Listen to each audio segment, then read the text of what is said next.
사랑하는 여러분, 제가 항상 말씀을 해석할 때 가장 중요한 게 있다고 말씀드린 적이 있습니다.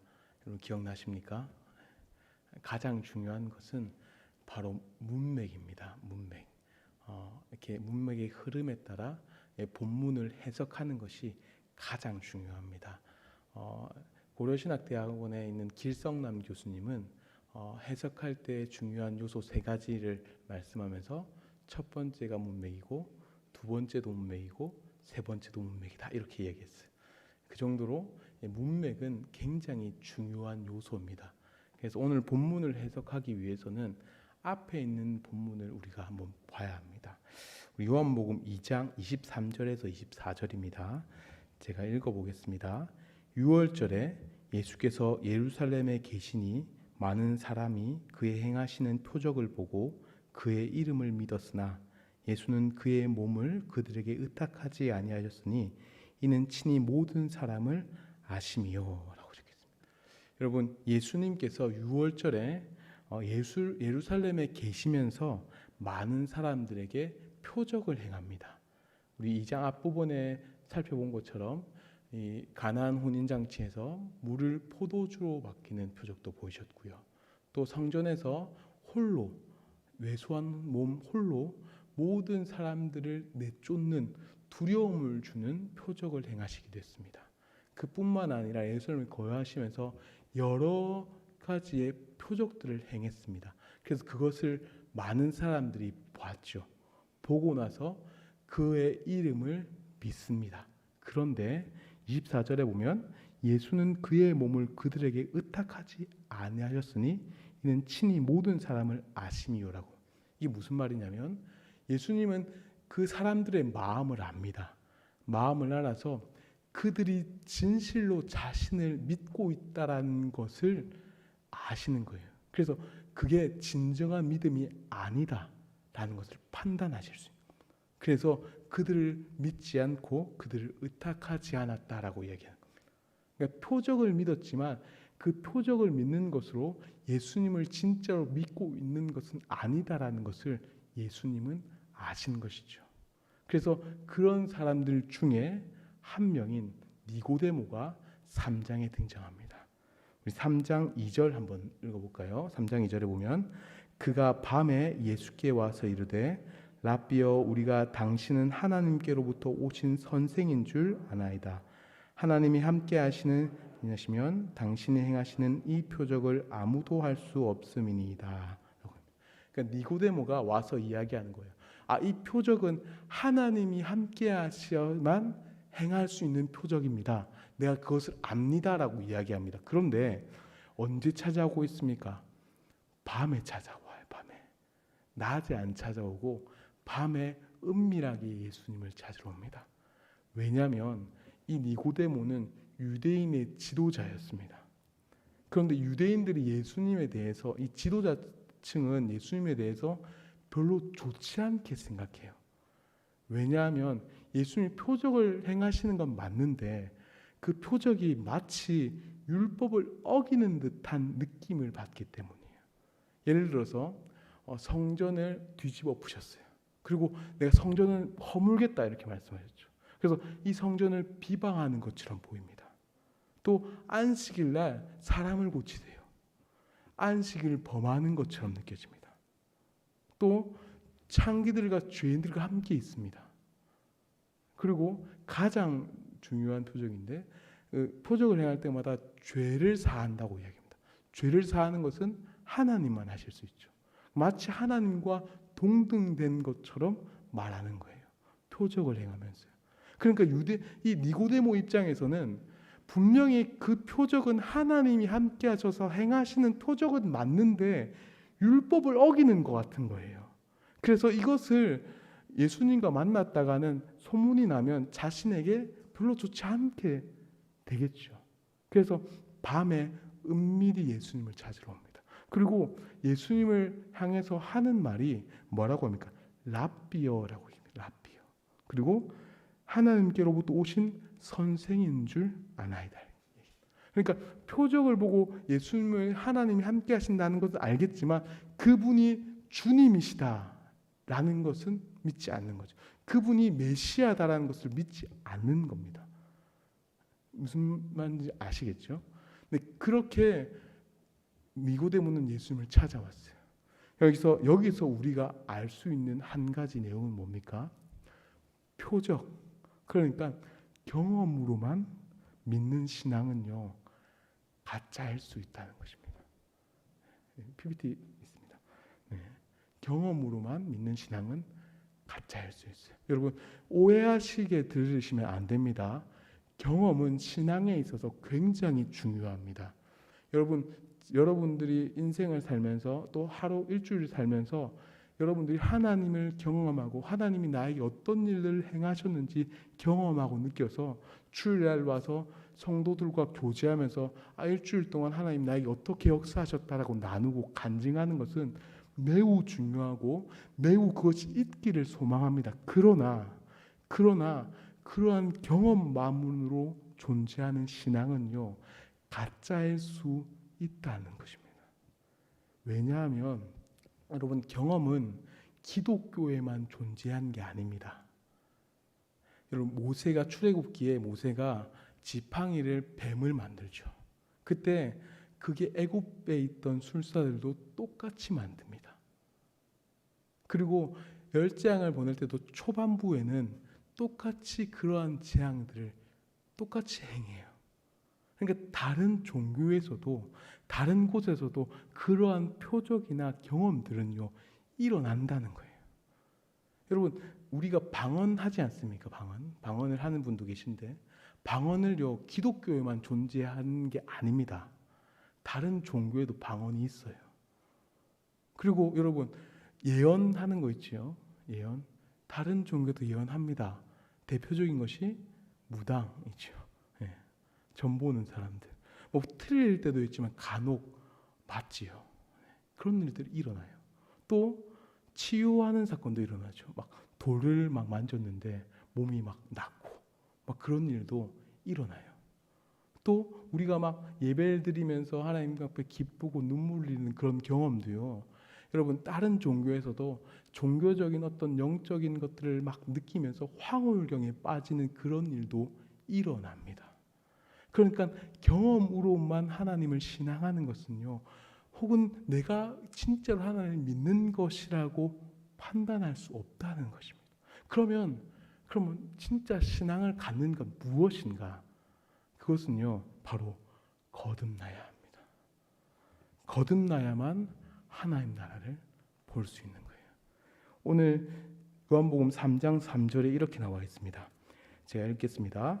예수께서 대답하여 이르시되 진실로 진실로 내게 이르노니 사람이 거듭나지 아니하면 하나님 나라를 볼 수 없느니라. 여기서 진실로 진실로 이르노니라는 말은 내가 하나님의 이름을 걸고 내가 진리만을 말하는데 한 사람이 거듭나지 않으면 하나님 나라를 볼 수 없다라고 얘기하는 거예요. 그것을 니고데모가 이해를 못하죠. 그러자마자 다시 반복해서 예수님 또 말씀하십니다. 3장 5절입니다. 예수께서 대답하시되 진실로 진실로 내게 이르노니 사람이 물과 성령으로 나지 아니하면 하나님 나라에 들어갈 수 없느니라. 그러니까 이 두 문장을 종합해서 이야기하자면 사람이 물과 성령으로 거듭나지 않으면 절대로 하나님 나라를 볼 수도 없고 들어갈 수도 없다는 것입니다. 좀 더 자세히 말하자면 물과 성령으로 우리의 모든 인격과 생각과 모든 어떤 의지가 완전히 바뀌어서 정체성이 바뀌어지지 않으면 너희는 하나님 나라에 들어갈 수도 없고 볼 수도 없다고 이야기하는 겁니다. 그렇다면 우리가 가지고 있는 신앙이 어떤 상태인지 확인할 수 있는 방법에 대해서 잠깐 나누겠습니다. 여러분, 경험으로만 믿는 신앙의 특징이 하나 있습니다. 그 특징은요, 의무감만 가진다는 거예요. 여러분, 우리가 아무것도 무신론자입니다. 그런데 어느 순간 신을 경험합니다. 그리고 신이 우리에게 요구하는 말을 알게 돼요. 그러면 그 아는 것으로 의무감으로 그 일들을 합니다. 경험으로만 믿는 신앙의 특징은 계속 의무감으로 한다는 거예요. 이걸 원하고 있으니까, 신이 이것을 원하고 있으니까 나는 해야 되겠다. 나는 의무감인 거죠. 그런데 의무감으로 가지면 신 앞에 어떻게 느끼냐면 이 의무를 지켰기 때문에 나는 신 앞에 당당하게 여겨집니다. 의롭게 여겨집니다. 이것이 발전돼서 율법주의로 빠지는 겁니다. 그런데 반면에 거듭나서 믿는 신앙의 특징은요, 사랑이 있습니다. 사랑. 여러분, 우리는요, 아담 모태로부터 태어나서 절대로 하나님을 사랑할 수 없는 존재였습니다. 이것이 그냥 감정적인 것뿐만 아니라 생각도, 행동도, 의지도 모두가 하나님 앞에 범죄해서 하나님을 절대로 사랑할 수 없는 존재였습니다.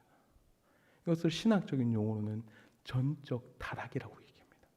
그러니까 전적으로 타락해서 하나님을 절대로 사랑할 수 없는 존재였다는 거죠. 그런데 이제 다시 거듭나서, 다시 태어나서, 물과 성령으로 다시 거듭나서 태어나서 비로소 하나님을 사랑할 수 있게 되어진 것입니다. 여러분, 말씀 하나 살펴볼까요? 에스겔서 36장 25절에서 26절입니다. 이 본문은요, 이 3장 5절에 있는 예수님께서 물과 성령으로 나지 아니하면 하나님의 나라에 들어갈 수 없다라고 하는 이 말의 근거가 되는 부분입니다. 그러니까 이 에스겔서 36장 25절 26절을 예수님이 알고 이 3장 5절 말씀을 하신 건데요. 우리 한번 읽어보겠습니다.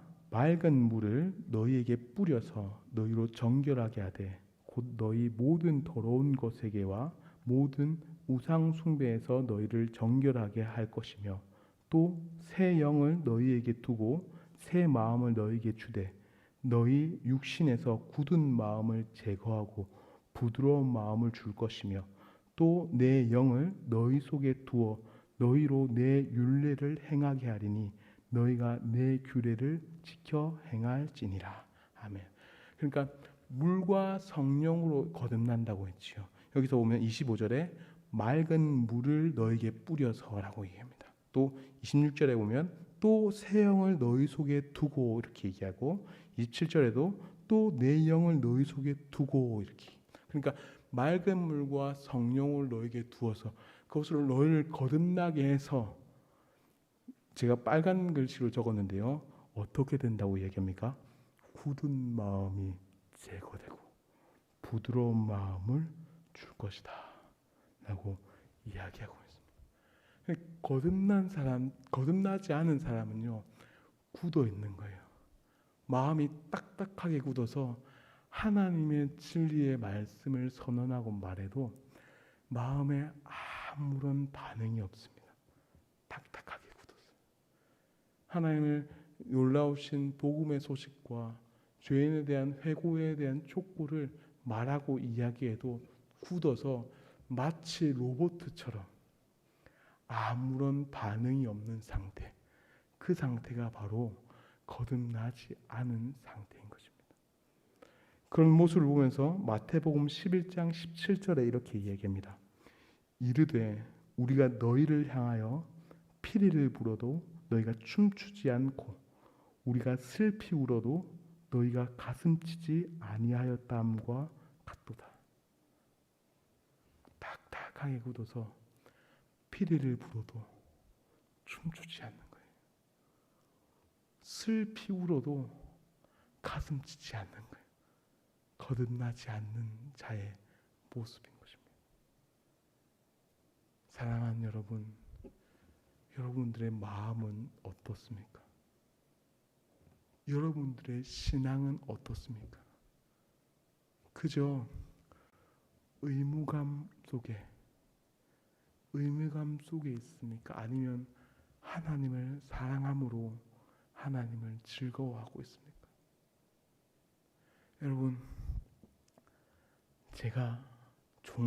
저는 종종 거듭났음에도 불구하고 하나님을 사랑하지 않고 있는 제 자신을 발견하게 됩니다.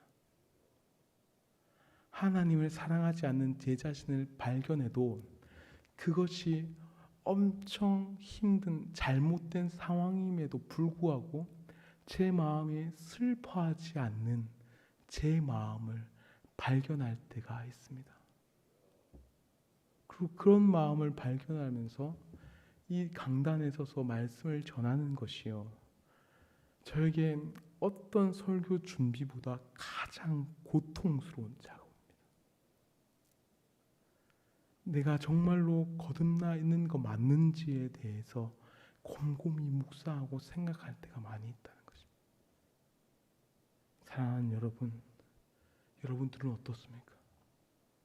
여러분들은 거듭남으로 인해서 굳은 마음이 자여지고 굳은 마음이 제거가 되어지고 부드러운 마음으로 바뀌어서 진실로 하나님을 마음을 다해 힘을 다해 뜻을 다해 그분을 사랑하고 있습니까?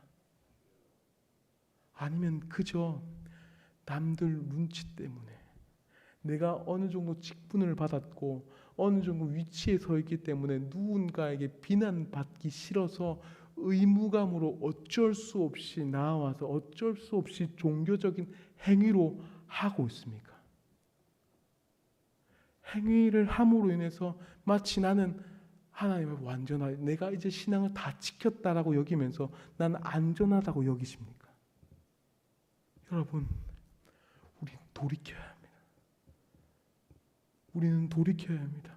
우리는 우리의 마음이 굳은 마음이 아니라 하나님을 사랑하고 하나님 그분을 깊이 사랑하고 묵상하는 마음이 될 수 있도록 우리는 돌이켜야 하는 것입니다.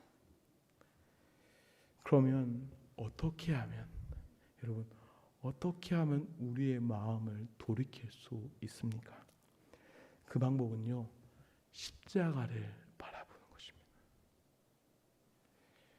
오늘 요한복음 3장 14절에서 15절을 보면요, 우리 함께 읽어볼까요? 읽겠습니다. 시작. 모세가 광야에서 뱀을 든 것 같이 인자도 들려야 하리니 이는 그를 믿는 자마다 영생을 얻게 하려 하심이니라. 아멘. 여러분, 예수님께서 말씀하시는 거예요. 너희가 거듭나려면 광야에서 뱀을 든 것 같이 나도 들려야 한다라고 얘기합니다. 여러분, 모세가 광야에서 뱀을 드는 사건 여러분 아십니까? 네, 혹 모르시는 분을 위해서 제가 잠깐 설명하겠습니다. 이스라엘 백성들이 이제 출애굽해서 가나안 땅으로 들어가면서 이제 홍해 바다를 거쳐서 이제 에돔을 둘러서 갑니다. 그러니까 백성들의 마음이 상한 거예요.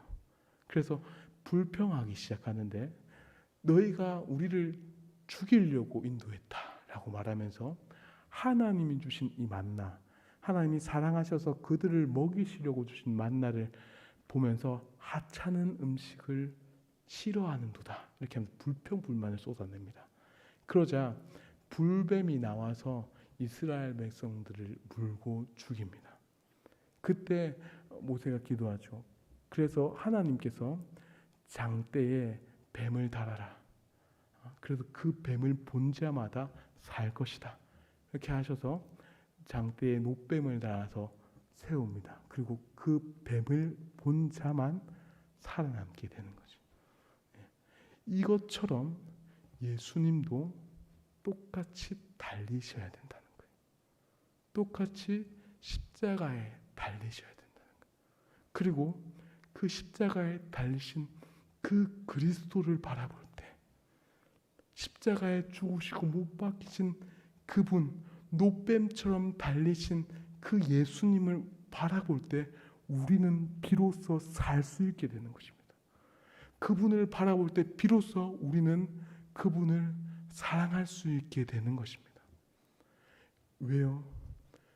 그 십자가를 보면요, 그분이 우리를 향한 사랑이 얼마나 큰지, 그분이 우리를 어떻게 사랑하시고 어떻게 은혜를 베푸시고 어떻게 우리를 가운데 역사하셨는지 십자가 안에서 분명히 드러나 나타나기 때문에 우리는 그것을 바라봄을 통해서 하나님을 비로소 사랑하는 마음이 우리 가운데 생겨나게 되는 것입니다. 요한일서 4장 10절에 이렇게 나와 있습니다. 제가 읽겠습니다. 사랑은 여기 있으니 우리가 하나님을 사랑한 것이 아니요 하나님이 우리를 사랑하사 우리 죄를 속하기 위하여 화목제물로 그 아들을 보내셨음이라. 우리가 하나님을 사랑하지 않았습니다. 하나님 우리를 사랑하셨음에도 그분을 사랑하지 않았습니다. 죄로 인해서 그분을 사랑하지 않고 그분을 마음을 다해 높이지 않았습니다. 그런데 그분이 먼저 우리를 사랑하셔서 그분이 우리를 먼저 사랑하셔서 그 아들 독생자의 수글소를 십자가에 달리게 하심으로 그분의 사랑을 드러내시고 그분의 사랑을 보게 한 자들만이 하나님을 깊이 사랑할 수 있는 역사가 일어나게 된다는 것입니다. 사랑하는 성도 여러분, 십자가를 봐야 합니다. 여러분들 가운데 기도 제목이 있을 겁니다. 하나님, 내 안에 있는 가정의 문제들, 또 여러분들이 가진 직장의 문제들, 여러 가지 고민들, 여러분 기도 제목들이 있을 겁니다. 그리고 그것을 위해서 기도하셔야 합니다. 그런데 그런 기도 제목보다 더 필요하고 더 중요한 기도 제목은요, 그것을 경험하는 것보다 하나님, 내가 십자가를 바라볼 수 있도록, 십자가를 바라봄으로 인해서 내가 하나님의 사랑을 정말로 깊이 경험할 수 있도록 나의 믿음의 눈을 열어주십시오. 내가 비록 기도함으로 인해서 경험하지 않더라도, 내가 하나님이 응답하지 않아서 내가 신앙적인 경험이 없더라도 하나님, 내가 십자가를 바라봄을 통해서 그분을 깊이 사랑하고 그분을 깊이 경험할 수 있도록 하나님이 우리의 믿음의 눈을 열어달라고, 그것이 무엇보다도 가장 큰 기도 제목이어야 되는 것입니다. 여러분, 마지막으로요, 여러분, 니고데모가 그 말을 듣고 돌아갑니다. 그러고 나서 예수님이 십자가에 못 박히신 장면을 봅니다. 보고 나서 니고데모가 어떻게 했는지 한번 보겠습니다. 요한복음 19장 36절 40절 말씀인데요, 제가 읽겠습니다. 일찍이 예수께서 밤에 찾아왔던 니고데모도 모략과 침향을 섞은 것을 100리트라쯤 가지고 온지라. 이에 예수의 시체를 가져다가 유대인의 장례법대로 그 향품과 함께 세마포로 쌌더라. 이렇게.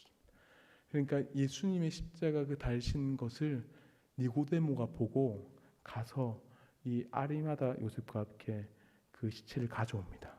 가져와서 장사를 지냅니다. 그런데 여러분, 니고데모는 알다시피 유대인의 지도자들이에요.